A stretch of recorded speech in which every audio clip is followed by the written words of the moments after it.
Okay, so we are told that y, whatever my function y is going to be the integral from 0 to x of some f of t.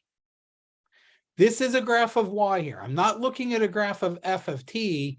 That's who I'm after. I'm after this guy. So we are looking at a graph of the integral. And I want to go backwards.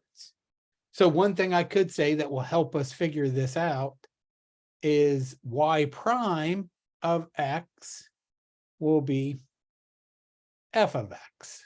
That's the first fundamental theorem of calculus, or the fundamental theorem of calculus part 1. So this is who I want. I'm actually going to graph that guy out, and then I'm going to answer all these questions. And I'm looking at his derivative. So this is a graph of the derivative. So I can see here, okay, my derivative is negative.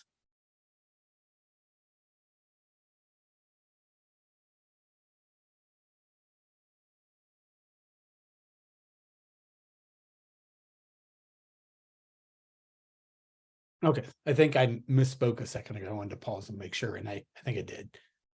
I'm not looking at a graph of the derivative. I'm looking for the graph of this guy's derivative. This is not the derivative. I want to graph this guy's derivative. This is why I'm looking for y prime. So let's graph this guy's derivative. So derivative is just slope of tangent lines. Right here, I have a slope of -1. So I'm at -1 all the way up to 1. Then from 1 to 2, I have a slope of, I'm going up 2 over 1. That's a slope of +2. And that's until 2. From 2 to 3, my slope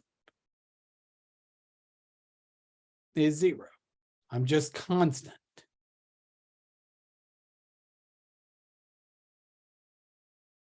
So I'm graphing the guy's slopes here. From 2 to 3.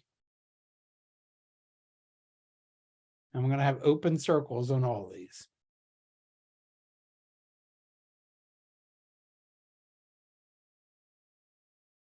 From 3 to 4, I'm going down 1, 2, 3 over the span of 1. So I'm down at -3 from 3 to 4.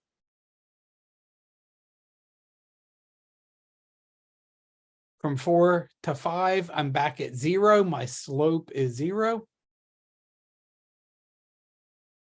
And then from 5 to 6, my slope is 2. So the derivative will have a value of 2. So this is a graph of that guy's derivative. It's like a step function. It's a bunch of little steps. And these are all open circles here. And what we're looking at is, think about this for a second. Y here measures the cumulative area from 0 up to some value x. So you pick an x. Say you pick x equals 1. So the integral from 0 to 1 would be the area here. That area would be -1. And look, y of 1 is -1. So imagine you've got a scanner. Like you start right here. And you just start scanning how much area. So in this case, I've got negative area. Up until here, I reach my maximum negative area. That's what we're measuring there, negative area. Now suddenly I'm adding on some positive area. At some point, those have canceled out. and so forth. So if you just keep scanning from here and let your scanner go, and what it's spitting out is your cumulative area, all the area you've covered up to some value X, that will plot out this graph. This graph is a graph of the cumulative area between 0 and some value X. Okay, now we can answer these questions. When is F positive? F is positive from 1 to 2, and again from 5 to 6.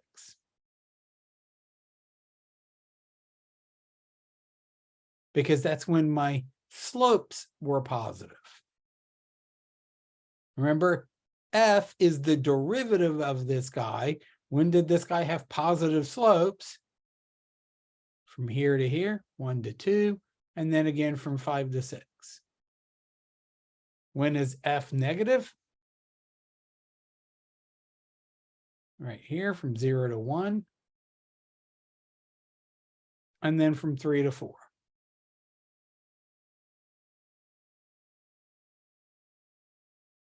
So 0 to 1, look in there, negative slopes, and then again here from 3 to 4.